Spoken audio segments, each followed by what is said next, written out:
నారాయణ కబీర్ కృత హితోపదేశం విగ్రహం సంధి 5వ భాగం 7-8-20. ఇంకా యుద్ధం ఆ విషయాలు ఎవరిని నమ్మాలి ఎవరిని నమ్మకూడదు అనేటువంటి మరాళానికి చెరక వాళ్ళకి జరుగుతున్న యుద్ధం గురించి చెప్తున్నాడు. అప్పుడు వాళ్ళలో వాడు మాట్లాడుకుంటూ ఇలా: లోభి, క్రూరుడు, సోమరి, అసత్యభాషి, జాగ్రత్త లేనివాడు, పిరికివాడు, చపల చిత్తుడు, మూర్ఖుడు, యుద్ధ వీరులనే అవమానించేవాడు అయినా శత్రువు ఎవడైనా ఉంటే వాడిని తేలిగ్గా జయించవచ్చు. తతోసౌ యావస్మద్వర్గద్వారరోధం న కరోతి తావన్నజ్జద్రివసన్ వర్త్మసు తద్బలాని హంతుం సారసాదయః సేనాపతయో నియుజ్యంతాం తథా ఉక్తం.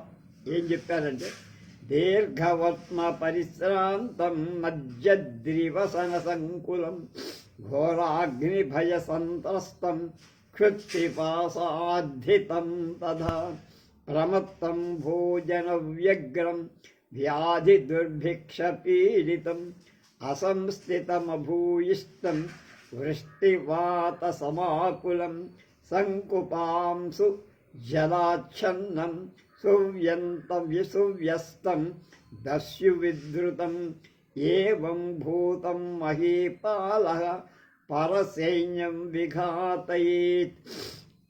అందుచేత మన కోట ద్వారాన్ని నిరోధించటానికి ముందే, అంటే కోటని ముట్టడించటానికి ముందే నదులు, పర్వతాలు, అడవుల మార్గాలలో వచ్చే మన శత్రు సైన్యాలను చంపేందుకు దిగ్గురు పక్షి మొదలైన సేనాపతులను నియమించండి. విజ్ఞులు అలాంటి సందర్భంలో కొన్ని సూత్రాలు చెప్పారు. శత్రు సైన్యం దీర్ఘ ప్రయాణం చేస అలసిందై ఉన్న నదులు, పర్వతాలు, అడవులలో దారులను గుర్తించజాలనిది అయి ఉన్న భయంకరమైన అగ్ని భయంతో కలత చెంది ఉన్న ఆకలి దప్పులతో ఆరాటపడుతున్న అజాగ్రత్తగా ఉన్న ఆహారం మీదే దృష్టి ఉన్న రోగాల చేత, కరువుల చేత బాధితం ఉన్న దానికి సరైన వ్యూహం లేక ఆ వ్యూహం కొద్దిగా ఉన్న వాన చేత, గాలి చేత ఇబ్బంది పడుతున్న, చుట్టూ బురద కాని, దుమ్ము కాని, నీరు కాని కలదిగా ఉన్న, నిశ్చింతగా ఒడలు మరచి ఉన్న, మనకేం భయం అనుకుని ఉన్న ఆదమరచి దొంగల చేత పరాభూతమై తరమబడి ఉన్న రాజు అలాంటి వాళ్ళని తేలిగ్గా జయించగలడు. అంటే అలాంటి సమయంలో ప్రయత్నం చేయాలి జయించట. అన్యచ్చ అంతేకాదు. అవస్కంధ భయాద్రాజ ప్రజాగర కృతశ్రమం దివాసుప్తం సమాహన్య నిద్రావ్యాకుల సైనికం అతస్తస్య ప్రమాదినో బలం గత్వా యథావకాశం దివానిశం ఘ్న స్త్వన్మతే స్థానపతయః ఇతి తథానుష్ఠితే చిత్రవర్ణస్య సైనికాః సేనాపతయశ్చ బహవో నిహతాః. ఎవరు ఎప్పుడు అకస్మాత్తుగా ఆక్రమణ జరుగుతుందో అనే భయం చేత రాత్రిళ్ళు మేల్కోవటం వల్ల అలసింది, పగలు నిద్రించేది, నిద్రకై కలత చెందిన సైనికులు కలది అయిన శత్రుసేనను రాజు సంహరించారు. కనుక మన సేనాధిపతులు అశ్రద్ధగా ఉండే అతడి సైన్యాన్ని సమీపించాలి. వాడు పెద్దగా దృష్టి పెట్టనప్పుడు వెళ్ళి పడాలి వాడి మీద. అవకాశాన్ని పట్టి అది పగలా రాత్రి అనే భేదం అక్కల. ఎప్పుడు వీలుగా ఉంటే వాడు, ఎప్పుడు పరిస్థితి వాడి తక్కువగా డౌన్గా ఉంటే మనం అప్పుడు అప్పర్ హ్యాండ్ మందవ్వాలి. మంత్రి చక్రవాకం చెప్పినట్లుగా హిరణ్య గర్భుడి సేనాధిపతులు ఆచరించారు. అందువల్ల చిత్రపర్ణుడి సైనికులు, సేనానాయకులు అనేక మంది చచ్చిపోయారు. తతశ్చిత్రవర్ణో విషన్న స్వమంత్రిణం దూరదర్శితం మాహా తాత కిమిచ్చ మధుక్షేపా క్రియతే కిం క్వాప్య వినయో మమాస్తి తథా ఉక్తం న రాజ్యం ప్రాప్తమిత్యేవ వర్తితవ్యమసాంప్రతం శ్రియం హ్య వినయో హంతి జరా రూపమివోత్తమం అపి చ దక్షః శ్రియమధిగచ్చతి పద్భ్యాసి కల్యతాం సుఖమరోగి ఉదిక్తో జిజ్ఞాంతం ధర్మార్థ యశాంసి చ వినీతః. అప్పుడు చిత్రవర్ణుడు దుఃఖితుడు అయ్య తన మంత్రి అయిన దూరదర్శితుతో ఇలా చెప్పి, తాత, నా ఎడల ఎందుకు అశ్రద్ధ వహిస్తున్నారు జనం? మనవాడు ఎక్కడికైనా ఏదైనా ఎప్పుడైనా ఏదైనా ఎక్కడైనా నా వల్ల ఏమైనా తప్పు జరిగిందా?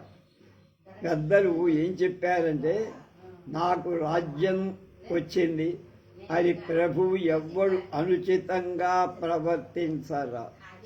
ముసలితనం ప్రశస్తమైన సౌందర్యానిలాగా అవినయ ప్రవర్తన రాజ్యలక్ష్మిని నాశనం చేస్తుంది. అలాగే నిపుణుడు లక్ష్మిని సంపదను, పథ్య అంటే ఉచిత భోజనుడు, ఆరోగ్యాన్ని అంటే నిపుణుడు లక్ష్మిని జాగ్రత్త చేసుకో. భోజనం చేసేవాడు ఊహ ఉంది కదా అని విపరీతంగా తిని ఆరోగ్యం చెడగొట్టుకోకూడదు. అందుకని మిత భోజనం చేయాలి. ఆరోగ్యవంతుడు సుఖాన్ని ప్రయత్నం చేసేవాడు ఎక్కువ పరిశ్రమ చేయాలి. విద్యా పారంగతి కూడా వినయవంతుడు ధర్మాన్ని, ధనాన్ని, కీర్తిని పొందుతారు. ఇలా జాగ్రత్తగా మోడరేట్గా ఉంటే అందరికీ మంచి జరుగు. గురుధ్రో అవదత్ దేవాశృణు అవిద్వానపి భూపాలో విద్యావృద్ధోపసేవయ పరాం శ్రియమవాప్నోతి జలాసన్నతరు రియధ అన్యచ్చ పానం స్త్రీ మృగయాద్యూతం అర్ధదూషణమేవ చ వాగ్దండయోశ్చ పారుష్యం వ్యసనాని మహీభుజాం కించ న సాహసైకాంతరసానువర్తిన న చాప్యుపాయోపహతాంతరాత్మన విభూతయః శక్యమవాప్తుమూర్జితా నయే చ శౌర్యే చ వసంతి సంపదః. గద్ద దూరదర్శి దాని పేరు. ఆ గద్ద ఇలా రాజు, చెనక రాజుకు దేవా విను, ప్రభువు స్వయంగా విద్వాంసుడు కాకపోయి విద్య చేత వృద్ధులైన వాళ్ళని అంటే అనుభవంతులను, విద్యావంతులను సేవించటం ద్వారా నీతి దగ్గరలోని వృక్షం ఏ విధంగా అభివృద్ధి పొందుతుందో ఆ విధంగా ఉత్తమమైన సంపదలు పొందు. అలాగే మద్యాదిపానం, మద్యం తాగటం, స్త్రీ వ్యసనం, వ్యభిచారం, జూదం, అన్యాయ ప్రాప్త ధనం, అన్యాయంగా డబ్బు సంపాదన, వాక్ పౌరుషం, పిచ్చగా వాగడం, కఠిన శిక్షా విధానం, ఈ 6 ప్రభువుకు చెడ్డ గుణాలుగా ఉంటాయి. ఇంకా కేవలం సాహస క్రియలను ఆధారంగా చేసుకోవడం, అలాగే కేవలం ఉపాయాలు మాత్రమే ఆలోచించడం, సమృద్ధమైన సంపదలు, దానివల్ల సంపదలు పెరగ, అంటే దేనివల్ల సాహసం ఉన్నంత మాత్రం చేత సంపదలు, అలాగే అపాయాలు మాత్రమే ఉండటం చేత సంపదలు. ఉపాయం ఉపయోగపడుతుందంటే అదేమంటే రాజనీతితో ఉపాయం పరాక్రమం రెండు జోడవ, అప్పుడు కావలసినంత సంపదలు. త్వయా స్వబలోత్సాహమవలోక్య సాహసైక రసికేన మయోపశ్చస్తేష్వభిమంత్రే స్వనవధానం వాక్మారుష్యంచ కృత అతో దుర్నీతే ఫలమిదమనుభూయతే తథా చోక్తం దుర్మంత్రిణం కముపయాంతి నీతి దోషాః సంతాపయంతి కమపజ్యభుజన్న రోగాః కం శ్రీర్న దర్పయతి కం న నిఘంతి మృత్యుః కం స్త్రీకృతా న విషయాః పరితాపయంతి. నువ్వు నీ సైన్యం యొక్క ఉత్సాహాన్ని చూశావు, కేవలం సాహసం అంటే ఆసక్తిని చూపించావు. నేను బోధించిన రాజనీతి మంత్రాల విషయంలో నిర్లక్ష్యం వహించావు. నేను చిలక్క చెప్పినట్టు. అంతేకాక పరుషంగా కూడా మాట్లాడు. ఇవన్నీ నువ్వు చేసుకున్న కర్మలు ఎవడ చేస్తాడు?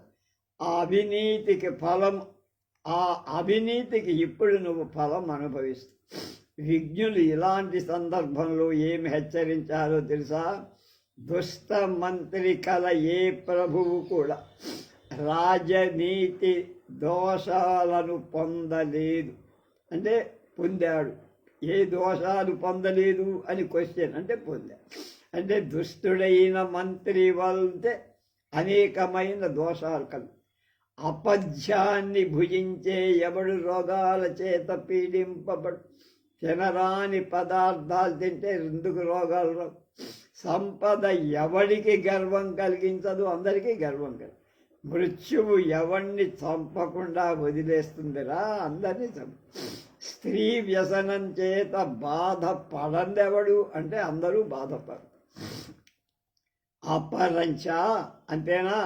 ముదం విషాద శరదం హిమాగమ తమో వివస్వాన్ సుకృతం కృతఘ్నత ప్రియోపపత్తి సుచమాపదం నయః శ్రియః సమృద్ధా అపిహంతి దుర్నయః తతో మయాప్యాలోచితం ప్రజ్ఞాహీనోయం రాజా నచేత్ కథం నీతిశాస్త్ర కథా కౌముదీం వాగుల్కాభిః తిమిరయతి యతః యస్య నాస్తి స్వయం ప్రజ్ఞా శాస్త్రం తస్య కరోతి కిం లోచనాభ్యాం విహీనస్య దర్పణః కిం కరిష్యతి ఇత్యాలోచ్య తూష్ణీం స్థితః. అంతేకాదు మహారాజా, చిలకరాజా, దుఃఖాన్ని సంతోషాన్ని, మంచు కాలం వెన్నెల ఋతువును, సూర్యుడు దుఃఖం సంతోషాన్ని, మంచు వెన్నెల ఋతువు, సూర్యుడు చీకటి, కృతఘ్నత అంటే చేసిన మేలు మరిచిపోయేవాడు పుణ్యాన్ని, ప్రియవస్తు యోగం శోక, నీతివర్తన ఆపద, దుష్ట నీతి సమృద్ధాలై ఉన్న సంపదలను నాశనం చేస్తాయి. ఇవన్నీ దెబ్బతీస్తాయి. ఇలా నేను ఆలోచించా. ఈ ప్రభువు ప్రతిభ లేనివాడు. అలా కాకపోతే నీతి శాస్త్ర కథలు అనే వెన్నెలల అనుచిత వాక్కులనే మినుగురు పురుగుల తిరస్కరించి ఎందుకు చీకటిగా చేస్తాడు? వీడికి వివేకం నశించిపోయింది. ఎందుకంటే ఎవడికి గ్రహించే జ్ఞానం స్వయంగా లేదో వాడికి శాస్త్రం ఏమీ చెయ్యదు. అలాంటి వాడికి నువ్వు చెవిలో ఎన్ని బోధించినా సుఖంతే. కళ్ళు లేని వాడికి అద్దం కన్న ముందు ఉంటే వాడికి ఏం లాభం? కనబడుతుందో వస్తుంది. అది కనుక వాడికి ఆ అద్దం ఎలా అయితే గుడ్డివాడికి ఉపయోగపడదు, గ్రహించే ప్రజ్ఞ తెలివి లేని వాడికి ఏ శాస్త్రం బోధించినా ఏ నీతి బోధించినా వాడికి ఏది లాభం దెబ్బతింటాడు. ఇలా అనుకొని నేను మాట్లాడకుండా ఉన్నా. అధ రాజా బద్ధాంజలి ఆహ తాత అస్వయం మమాపరాధ ఇదానీం యథాహం అవశిష్ట బలసహిత ప్రత్యావృత్య వింధ్యాచలం గచ్చామి తథోపదిశ వృద్ధః స్వగతం చింతయ క్రియతా మధ్య ప్రతీకారః యతః దేవతాసు గురౌ గోషు రాజసు బ్రాహ్మణేషు చ నియంతవ్యః సదా కోపో బాలవృద్ధాతురేషు చ ఇచ్చేవం చింతయత్వా స మంత్రీ ప్రహస్య ప్రకాశం బ్రూతే దేవా మా భైషీః సమాశ్వసిః శృణు ఏవ. మా భైషి అంటే భయం వద్దు అని చెప్ప. మంత్రిణాం భిన్న సంధానే భీషణాం సాన్నిపాతకే కర్మణి వ్యజ్యతే ప్రజ్ఞ సుస్తే కోవాన పండిత. అప్పుడు రాజు చేతులు జోడించి ఇలా అడిగాడు, నాయనా ఇదంతా నేను చేసిన తప్పేరా. ఇప్పుడు మిగిలిన సేనలతో వింధ్య పర్వతం పోయి వెళ్తాం, అక్కడ ఏదైనా నాకు బోధించు, ఇక్కడ నేను ఉండలేను. అందుకు మంత్రి అయిన గద్ద తనతో ఇలా ఆలోచించి ఇందుకు ప్రతీకారం ఏదైనా చెయ్య. ఎందుకంటే దేవతల ఎడ, గురుజనుల మీద, ఆవుల మీద, రాజుల మీద, బ్రాహ్మణుల ఎడ, బాలురు వృద్ధుల మీద, రోగం చేత పీడింపబడే వాళ్ళ ఎడల దాని సర్వదా కోపం అని దూరం పెట్టుకోవాలి. కోపం ప్రదర్శించకూడదు. ఇలాంటి వాళ్ళు అసలే బాధపడుతూ ఉంటారు కనుక వాళ్ళ మీద కోపం చూపి అలా అనుకొని నవ్వుతూ ప్రశాంతంగా ప్రకాశంగా అంటే బయటికి ఇలా చెప్పారు, ప్రభు భయపడకండి, మీరు కొంచెం గుండె దిటము చేసుకోండి, ఊరడిల్లండి, వినండి. చెడిన వాడిని చక్కదిద్దటంలో మంత్రుల ప్రతిభ, సన్నిపాత రోగం విషజ్వరం వస్తే వైద్యుల నేర్పు తెలుస్తుంది. వైద్యుల నేర్పు ఎప్పుడు మంచి డాక్టర్ ఎప్పుడు అవుతాడు? విషజ్వరం నుంచి రోగిని బయటపడేస్తే. అలాగే చెడిపోయిన వాడిని బాగు చేయటంలో మంత్రి ప్రతిభ కం. సామాన్య స్థితిలో పండితుడు కాని వాడెవడుంటాడు? సామాన్యంగా అందరూ పండితులే, కానీ విష సమస్యలు వచ్చినప్పుడు దానిలోంచి బయట పడేసేవాడు అసలైన మంత్రి. అపరంచ అదే కాక ఆరభంతేల్పమేవాజ్ఞా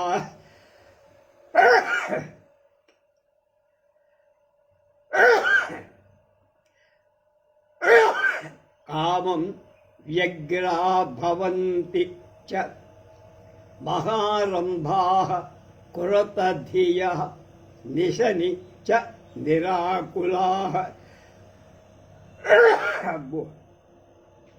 తదత్ర భవత్ప్రతాపేన దుర్గం భక్ష్వా కీర్తిప్రతాపసహితం త్వాం అచిరేణ కాలేన వింధ్యాచలాం నేష్య ఇతి రాజా ఆహ కథమధునా స్వల్పబలేన తత్సంయజ్యతే. గృధ్రో వదతి దేవా సర్వం భవిష్యత్ యతో విజిగీషోరదీర్ఘసూత్రతా విజయ సిద్ధే అవశ్యం భావి లక్షణ తత్సహసైవ దుర్గద్వారా అవరోధ క్రియతాం అన్న. బుద్ధిహీనుడు కొద్ది పని ఆరంభించిన ఎంతో కంగారు పడతారు. చిన్న పని చేయటానికే కంగారు చేస్తారు. బుద్ధి బాగా ఉన్నవాడు పెద్ద కార్యం చేసినా ఎక్కడ తొట్టుపడరు, అధైర్యం చెందు. కనుక ఈ విషమ పరిస్థితిలోనే మీరు మీ ప్రతాపాన్ని చూపించి శత్రుదుర్గాన్ని భేదిద్దాం. కీర్తితో ప్రతాపంతో కూడిన త్వరలోనే వింధ్య పర్వతం చేరుస్తానే. ఇది విని రాజు అడిగారు, ఇప్పుడు ఈ చిన్న సేనతో ఎలా చేస్తావయ్యా అని అడిగారు. అప్పుడు ఆ గద్ద ఇలా, దేవా అంతా జరుగుతుందండి, విజయం కోరేవాడు దీర్ఘసిద్ధి కోసం విజయ సిద్ధి కోసం దీర్ఘసూత్రతతో వెళ్ళాలి. విజయం పొందాలంటే షార్ట్ కట్ మెథడ్ అంట, తేలికలో జరుపుకోవాలి. ఎప్పుడో దీర్ఘకాలం ఆలోచిస్తూ ఏం చేద్దామంటే అది అయ్యే పని కాదు. తాత్కాలికంగా ఏది ఆ క్షణానికి ఉపయోగము విజయం ఇస్తుందో దాన్ని ఎన్నుకొని దాని మీద పడాలి. ఇది విజయానికి ముఖ్య లక్షణం మహారాజా. అందుచేత వెంటనే శత్రుదుర్గాన్ని ముట్టడించాలి. వాళ్ళు మంచి కులాసాగా ఖుషీగా ఉన్నారు, వాళ్ళు జయించామని గర్వంగా ఉన్నారు. మనం ఒక్కసారి వాళ్ళ మీద విరుద్ధపడితే వాళ్ళ బలం అంతా దెబ్బకైపోతుంది. అధ ప్రహిత ప్రనిధినా బకేనా గచ్చ హిరణ్య గర్భస్య కథిత. దేవా స్వల్ప బల ఏవాయం రాజా చిత్రవర్ణో గృద్ధస్య వచనోపస్తంభాత్ ఆగత్య దుర్గద్వారావరోధనం కరిష్యతి. రాజహంసో బ్రూతే భో సర్వజ్ఞః కిమధునా విధేయం చక్రవాకో బ్రూతే స్వబలే సారాసార విచారః క్రియతాం తజ్ఞాత్వా సువర్ణవస్త్రాదికం యథార్హం ప్రసాద ప్రదానం చ క్రియతాం యతః యః కాకినీమ ప్యవధ ప్రపన్నాం సముద్ధరే నిష్క సహస్రతుల్యాం కాళేషు కోటేశ్వరు ముక్తహస్త స్తమ్రాజసింహం న జహాతి లక్ష్మీమళ యక్కాకినీమప్యపధ ప్రపన్నాం సముద్ధరే నిష్క సహస్రతుల్యాం కాళేషు కోటిష్వపి ముక్తహస్త స్తమ్రాజహంస న జహాతి లక్ష్మీ. ఇక్కడ కర్పూర ద్వీపంలో, ఇక్కడ ఇందాకంతా చెప్పింది చిలక దగ్గర, చిలకరాజు. ఇప్పుడు కర్పూర ద్వీపంలో ఉన్నదెవరు? హంసలు, వాళ్ళ రాజ్యం. కర్పూర ద్వీపంలో పద్మకేళి సరస్సులో ఉండే రాజహంస హిరణ్య గర్భుడి దగ్గరికి అతడు పంపిన గుప్తచరుడైన కొంగ వచ్చింది. ఇలా చెప్పింది, దేవా కొద్దిగానే మిగిలి ఉన్న సైన్యంతో రాజు చిత్రవర్ణుడు మంత్రి గద్ద యొక్క మంత్రజాలంతో మన మీద పట్టానికి వస్తున్నా, త్వరలోనే మన కోట ముట్టడిస్తాడు. అది విని రాజహంస తన మంత్రిని ఇలా ప్రశ్నించింది. సర్వజ్ఞ, వాడి పేరు కూడా సర్వజ్ఞుడే, మంత్రి అన్నీ తెలిసిన వారు కదా, అలాంటి వాడిని సర్వజ్ఞుడు. ఓ మంత్రి గారు, ఇప్పుడు ఏం చెయ్యాలి?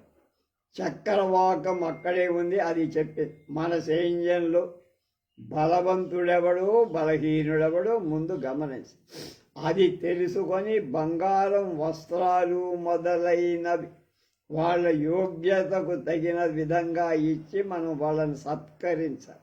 అప్పుడు ఉప్పొంగి యుద్ధం చేస్తాం. ఏ ప్రభువైతే అనుచితమైన స్థానంలో పడిన చిన్న గవ్వనైన చెయ్యి 1000 బంగారు నాణేలతో సమానంగా తీసుకుంటాడు. అలాగే అవసరమైన సమయాలలో కోట్ల కొలది బంగారు నాణేలైనా వదిలేయటానికి, అంటే దానం చేయటానికి సిద్ధంగా ఉంటాడు. అలాంటి రాజును రాజ్యలక్ష్మి ఉందే, వదిలిపెట్టదయ్యా, అక్కడే ఉంటుంది. అన్యచ్చ ఇంకా ఏం చెప్పారంటే పెద్దలు, కరతో వివాహేప్యసనే రిభుక్షయే యశస్కరే కర్మణి మిత్ర సంగ్రహే ప్రియాసు నారీష్వధనేషు బాంధవే స్వతిప్యయో నాస్తి నరాధిపోస్తసు. యతః మూర్ఖః స్వల్పవ్యయత్రాసాత్ సర్వనాశం కరోతి. కః సుధీః సంచయేద్భాండం భాండం స్వల్కస్యైవాతి సాధ్వసాత్. ఎవడికి వాడు నిధి శాస్త్రాన్ని మదించి చెప్పేస్తారు. యజ్ఞంలో, వివాహ సమయంలో, ఆపద వచ్చినప్పుడు, శత్రు సంహారం సమయం, కీర్తికరాలైన పనులు అంటే కీర్తి వచ్చే సమయంలో చేసే పనులు అంటే ఏ పని చేస్తే కీర్తి వస్తుందో అప్పుడు. మిత్రులని సంపాదించటం, ప్రియురాండ్ర విషయం, ధనహీనులైన బంధుజనం విషయం. ఈ 8పై ఖర్చు చేసే ప్రభువు నడే అతి వ్యయపరుడుగా తలంపబడు. వాడు డబ్బు ఖర్చు చేస్తాడు విచ్చలవిడిగా అనుకోకూడదు. ఎప్పటికీ యజ్ఞంలో చేసిన డబ్బు ఎంత డబ్బు ఖర్చు వేసినా దానివల్ల నష్టం లేదు. అది ఎక్కువ ఖర్చు, విపరీతమైన ఖర్చు అనిపించదు. అలాగే పెళ్లి సమయంలో చేసే ఖర్చు కూడా, శత్రువుని సంహరించేటప్పుడు చేసే ఖర్చు, కీర్తి వచ్చే పనులు, నుయ్యులు తవ్వటం, బాబులు తవ్వించడం, చెరువులు తెప్పించడం, కరెంటు పెట్టించడం, గుడి కట్టించడం, దేవాలయాలు ఇట్లాంటివి. అలాగే మిత్రుల్ని సంపాదించడం, ప్రియురాళ్ళని సంపాదించే విషయంలో, ధనహీనులైన బంధువులకు వాళ్ళకి ఆపత్కాలంలో ఆదుకునే విషయంలో ఆ యజమాని లేక ప్రభు ఎంత ఖర్చు చేసినా అది దుబారా ఖర్చు అనిపించుకోదు. ఎందుకంటే కొద్ది ఖర్చుకి భయపడి మూర్ఖుడు ఉన్నదంతా పోగొట్టుకుంటాడు. బుద్ధిమంతుడెవడు పన్ను కట్టాల్సి వస్తుందనే భయంతో సంపదను పరిత్యజించడు.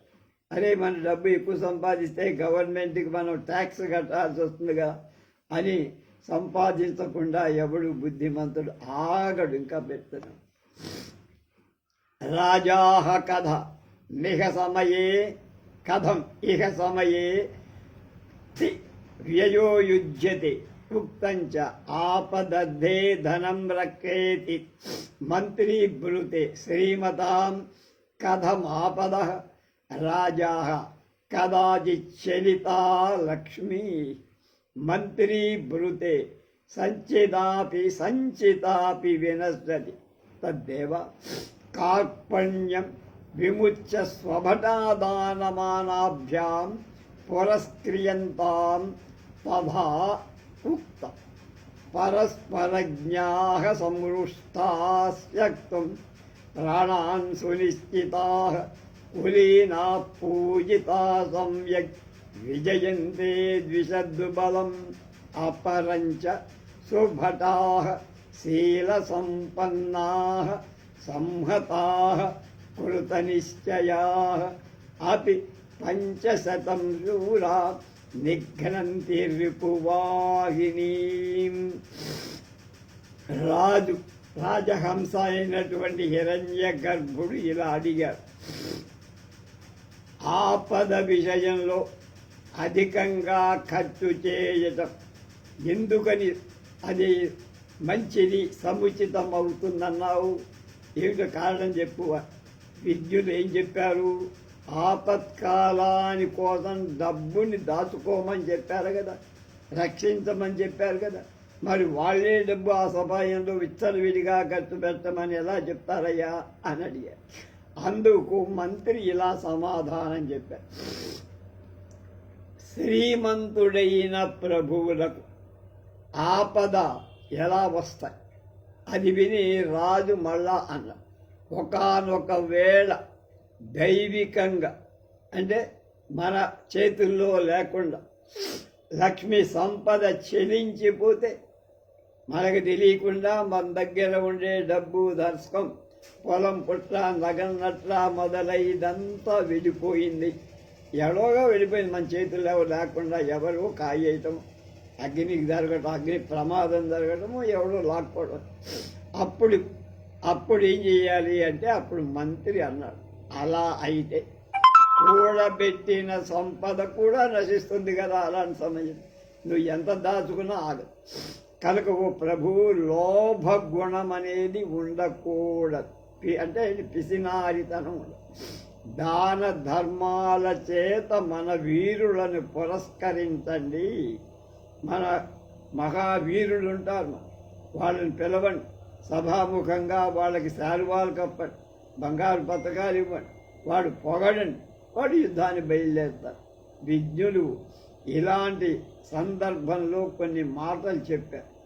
భేదభావాలు లేకుండా, అంటే తేడా, ఒకరి భావాలు మరొకరు గ్రహించినవాడు, పారితోషికాల చేత సంతుష్టులు పొందిన అంటే పారితోషకం ఎవరైనా బహుమానాలు ఇస్తే దాని చేత సంతృప్తి పొందినవాడు, ప్రభు శ్రేయస్సుకై ప్రాణాలు అర్పించటానికి సిద్ధంగా ఉన్నవాడు, మంచి కులంలో పుట్టినవాడు, సన్మానింపబడినవాడు, పురస్కార గ్రహీతలంటాం అయిన సైనికులు శత్రుసేనలను లెస్సగా బాగా వాడు జయించగలరు. నువ్వు వాళ్ళకి డబ్బు ఇవ్వకపోయినా, వాళ్ళకి కావాల్సిన సత్తు సమకూర్చకపోయినా వాళ్ళు కొంచెం భయపడుతూ బాధతోనూ యుద్ధం చేస్తారు, ఆ యుద్ధం జయము.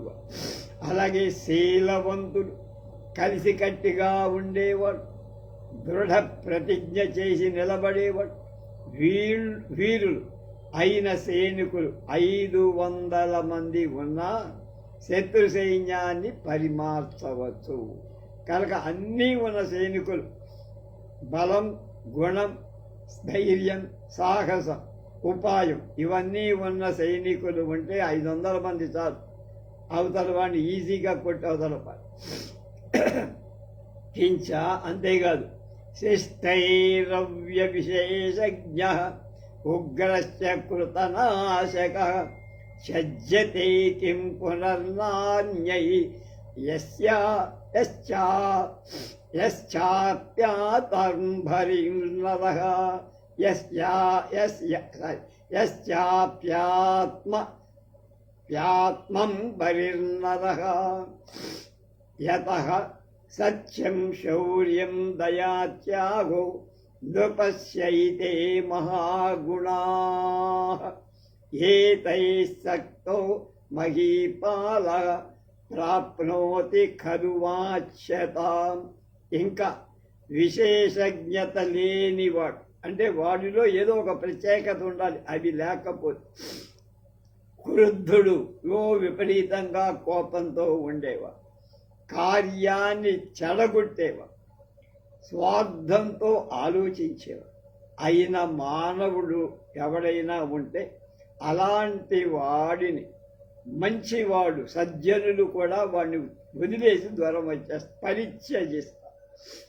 అన్యుల విషయంలో ఇంకేం చెప్పాలి, ఇంత మంచివాడనే వదిలేస్తారు. ఎందుకంటే ప్రభువుకి సత్యం, పరాక్రమం, దయ, త్యాగం అనే మహాగుణాలు ఉండాలి. ఇవి లేకపోతే రాజు కాడు. ఈ గుణాలు లేకపోతే అతడు తప్పక లోక నింద పొందుతాడు. మహానుభావ, మహారాజా అని. ఈదృశి ప్రస్తావే అమాత్యస్థావదవశ్యమేవ పురస్కర్తవ్యాః తథా చ ఉక్తం.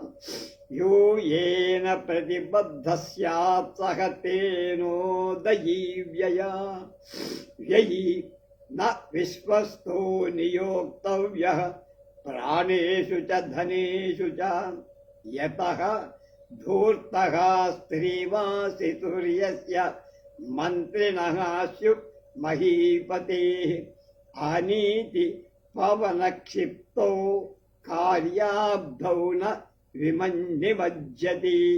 కనుక ఇలాంటి పరిస్థితి వస్తే మంత్రులను ముందు తప్పక గౌరవించు. ముందు మంత్రికి ఆయన్ని లైన్లో పెట్టుకో.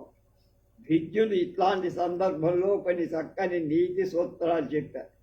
ఏ మంత్రి ఏ రాజుతో సంబంధాన్ని మంచి బంది కలిగి ఉంటాడు, ఆ మంత్రి ఆ ప్రభువు యొక్క అభివృద్ధిని తన అభివృద్ధిగా, అతని పతనాన్ని, రాజు పతనాన్ని, రాజ్య పతనాన్ని తన పతనంగా భావిస్తాడు.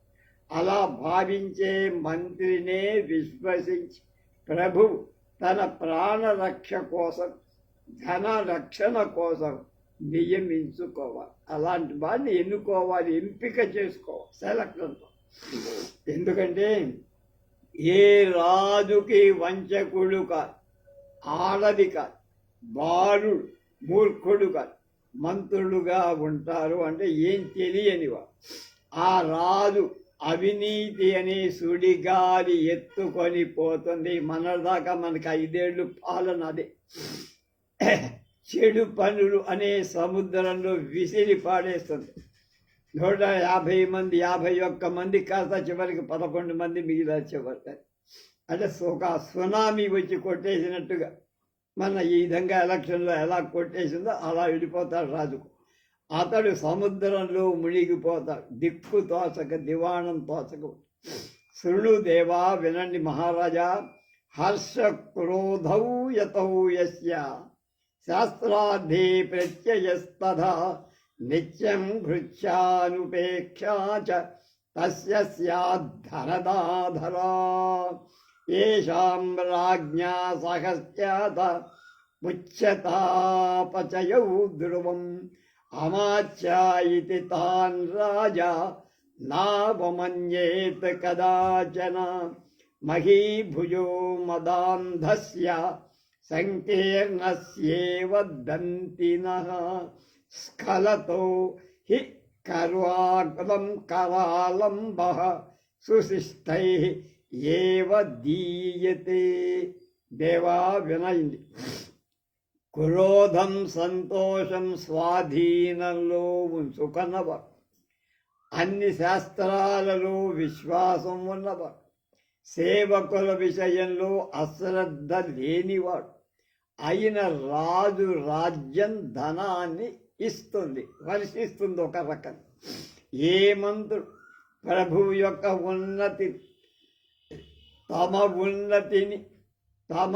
ఉన్నతిగాను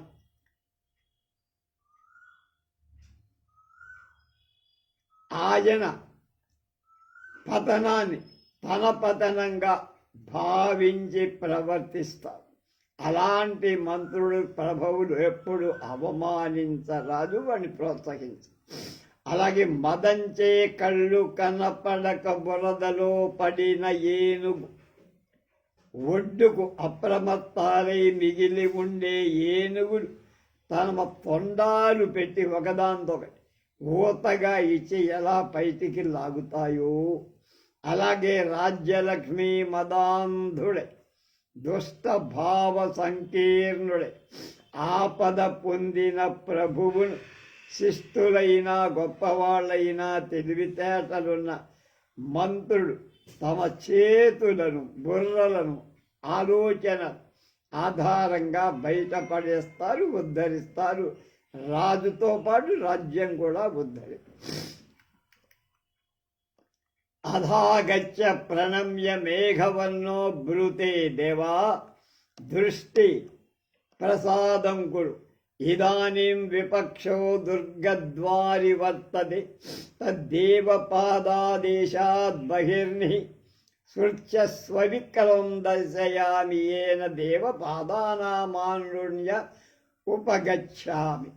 చక్రవాకో బ్రూతే మైవం యది బహిర్నహి సృత్యా యోద్ధవ్యం తదా దుర్గాశ్రయణమేవ నిష్ప్రయోజనం అపరంచ విషమోపి యథా నక్రః సలిలాన్నిః శ్రుతో వశః వనాద్వినిర్గతః శూరః సింహోపి స్యాత్ శృగాలవత్.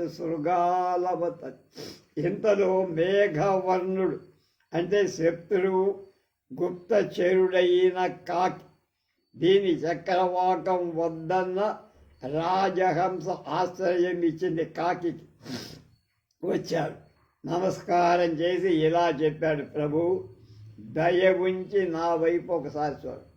ఇప్పుడు శత్రువు కోట ద్వారం దగ్గరే ఉన్నాడు, కనుక పూజ్యపాదులైన ప్రభువు ఆజ్ఞాపిస్తే నేను కోట బయటికి వెళ్ళిపోతా.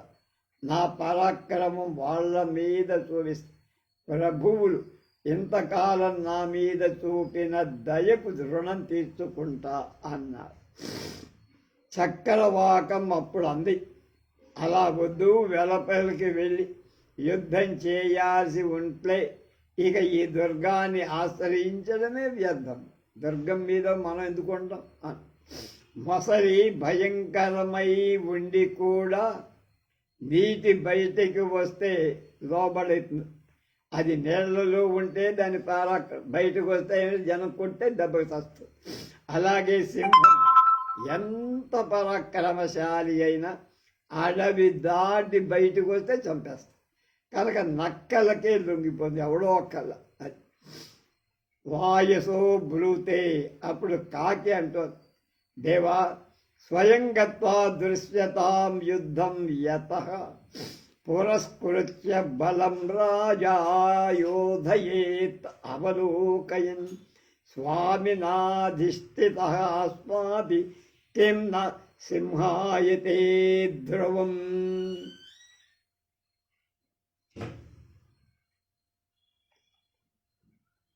అధతే సర్వే దుర్గద్వారం గత్వా మహాహవం కృతవంతః. కాకి ఇలా అంది, ప్రభు మీరు స్వయంగా వెళ్ళి యుద్ధం చూడండి కావాలంటే. ఎందుకంటే ప్రభువు సేనలు ముందు పెట్టుకొని స్వయంగా దాన్ని నిరీక్షిస్తూ యుద్ధం చేయ. యజమానుడు తోడుగా ఉంటే కుక్క కూడా సింహంలాగా పరాక్రమించి అవతల వాడిని కనిచి అవతల వాడి. తర్వాత వాళ్ళంతా దుర్గద్వారం దగ్గర చేరి మహాయుద్ధం చేశారు. అపరే దుశ్చిత్రవర్ణో రాజా గురుధ్రంబువ తాత స్వప్రతిజ్ఞాతమధునా నిర్వహయ. గృధ్రో బ్రూతే దేవా శృణు తావత్ అకాలసహమత్యల్పం మూర్ఖవ్యసనియాయం అగుప్తం భీరుయోధంచ దుర్గవ్యసనముచ్యతే. తత్తావదత్ర నాస్తి ఉపజాతశ్చిరారోధో వస్కంధస్త్రీ తీవ్రపౌరుషం దుర్గస్య లంఘనోపాయ చత్వారః కథితా ఇమే. అత్ర యథాశక్తి క్రియతే యత్నః ఇత్యుక్త్వా కర్ణే కథయత్ ఏవమేవం ఇతి. మర్నాడు చిత్రవర్ణుడు మంత్రి అయిన గద్దతో ఇలా, నాయన ఇప్పుడు నీ ప్రతిజ్ఞ ఏమిటో పూర్తి చేయవయ్యా. అప్పుడు ఆ గద్ద ఇలా బదులు, దేవా అయితే వినండి.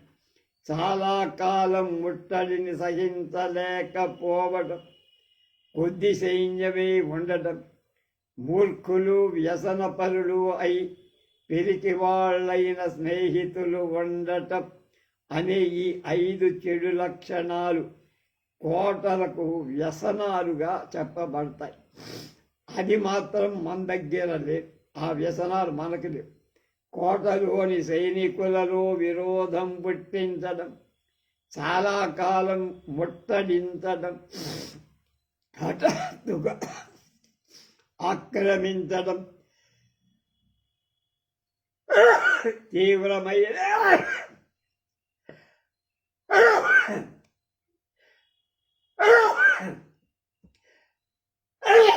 పౌరుషాన్ని ప్రదర్శించడం, ఈ 4 విజయానికి మంచి సోపానాలు ఈ విషయంలో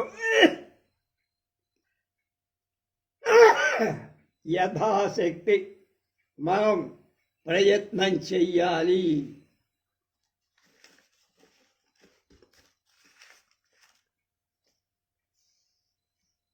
అని రాజు చెవిలో ఇలా చెప్పారు. రహస్యంగా ఏదో సంకేతం చేసింది గద్ద. అదేం చేసిందో మనకు తెలియదు.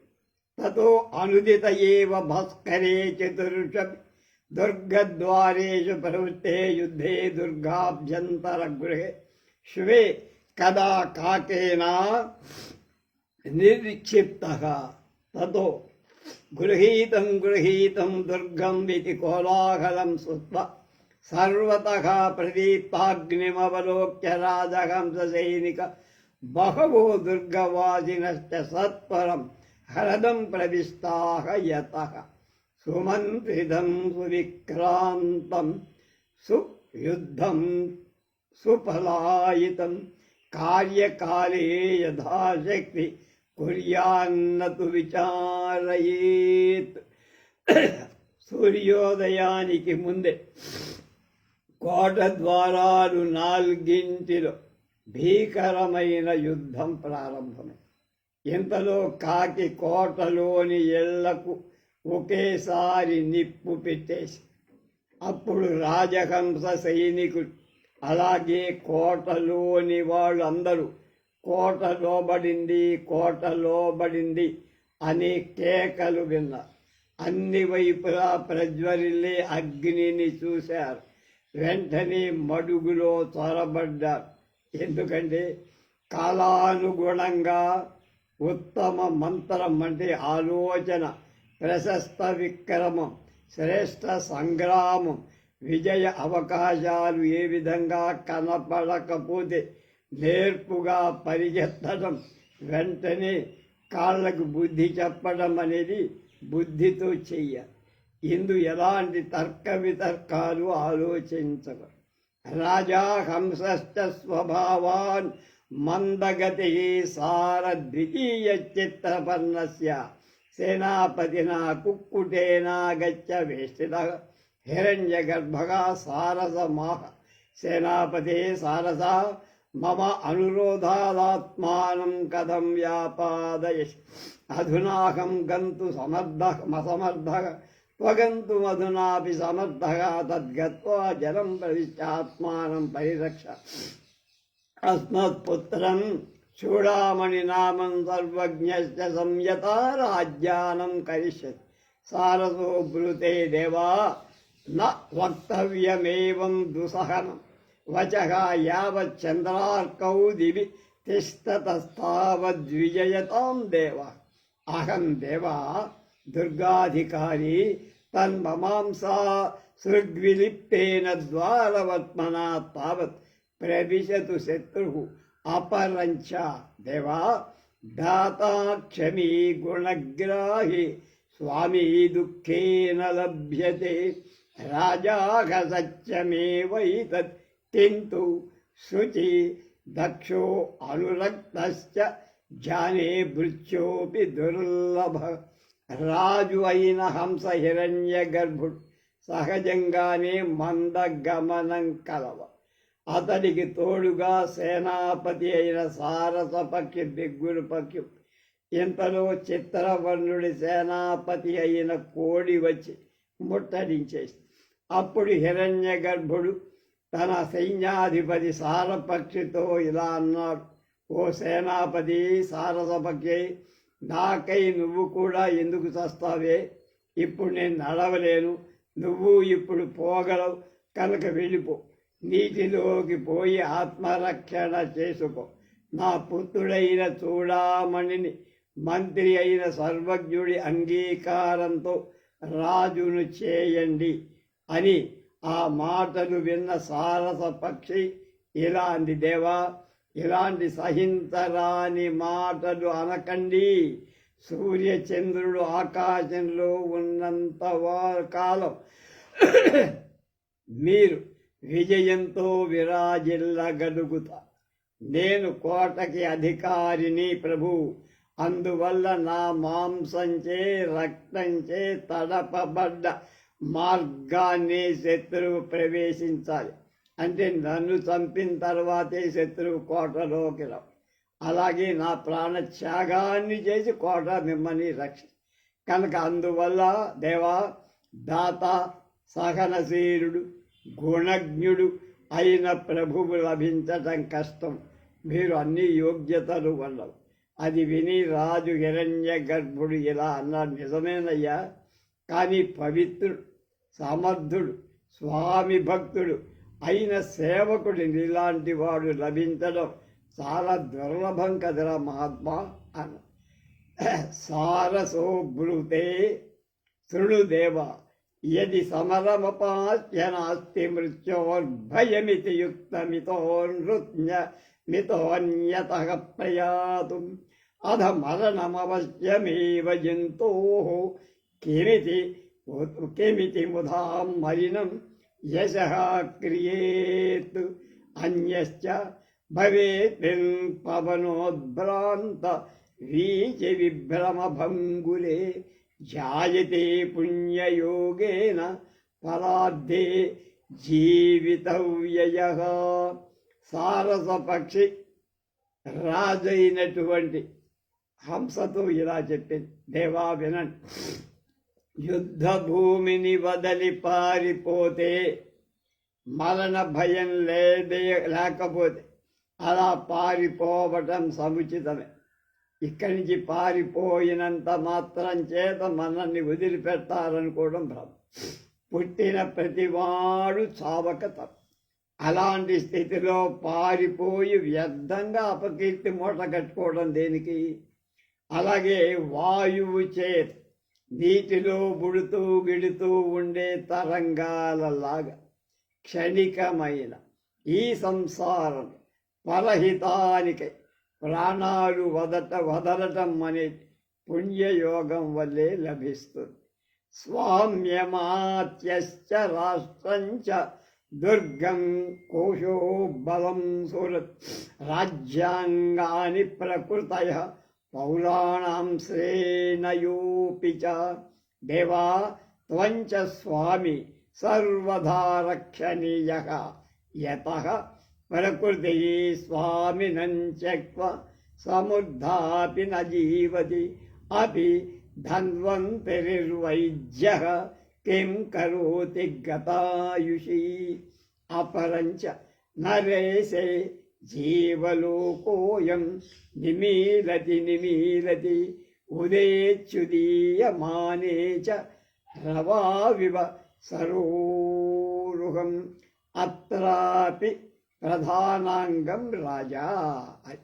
ప్రభువు, మంత్రి, రాజ్యం, కోట, ధనాగారం, సైన్యం, మిత్రవర్గం, పురజనుల మండలం అనే ఈ 8 అష్టాంగాలంట రాజ్యాలకి అవి ఆయువు పట్టు. ప్రభు ఉండాలి, మంత్రి ఉండాలి, రాజ్యం, కోట, డబ్బు, సైన్యం, మిత్రవర్గం, పౌరజనం. ఇవంటే 8 ఉంటేనే రాజ్యం, లేకపోతే రాజ్యం. అలాగే ప్రభువు నశిస్తే రాష్ట్ర ప్రజలంతా నశిస్తారు. రాజు అభ్యుదయం పొందితే ఉదయించిన సూర్యుణ్ణి పొందిన కమలంలాగా సర్వ ప్రజల ముఖాలు వికసిస్తాయి. కనుక ముందు రాజ్యాంగాలు 8 రాజు ముఖ్యమైనవ. రాజును రక్షించుకో. అధ కుక్కుటేనాగచ్చ రాజహంసస్య శరీరే ఖరతరనకామాతః కృతః తదా సత్వరముపసృత్య సారసేన స్వదేహాంతరితో రాజా జలే క్షిప్తః. అధ కుక్కుట నఖ ప్రభార జర్జరీకృతేనాపి సారసేన కుక్కుటసేనా బహుశో హత. పశ్చాత్ సారసోపి బహుభిః పక్షిభిః సమేత్య చెంచు ప్రహారేణ విభిజ్య వ్యాపాదిత. అధ చిత్రవర్ణో దుర్గం ప్రవిశ్య దుర్గావస్థితం ద్రవ్యం గ్రాహయిత్వా వంది జయశబ్దైః ఆనందితః స్వస్కంధావారం జగామ. ఇంతలో అక్కడి కోడి చాలా వాడి అయిన తన గోళ్లతో రాజహంసని గాయం చేసి, ఇంతలో వేగంగా సారస పక్షి వచ్చి రాజహంసుడికి అడ్డంగా నిలబడింది రక్షించటానికి. రాజును నీటిలోకి తోసేసింది. నీటిలో వెళ్తే ఎవరు పక్షుల్లాలోకి వెళ్ళరు. అప్పుడు కోళ్ల దెబ్బ చేత సారస పక్షి శరీరం చిన్న భిన్నమైపోయి, అయినా అది విక్రమించి కుక్కుట సైన్యాన్ని అంటే ముక్కుళ్ళ సైన్యాన్ని చాలా వరకు చంపేసి, కానీ అనేక పక్షులు సంఘటితంగా దాడి చేసి తమ ముక్కులతో పొడిచిగా గోళ్ళలంతా తూట్లు పడి ఆ సారస పక్షి పెగ్గురు పక్షి కూడా మరణించి, ఆ తర్వాత చిత్రవర్ణుడు కోటలో ప్రవేశించి అందులోని ధనమంతా అనుచరుల ద్వారా తీసేసుకున్నారు. వంది జనం జయ జయధ్వనాలు పలుకుతుండగా ఆనంద భరితుడై రాజు తన శిబిరం చేరాడు.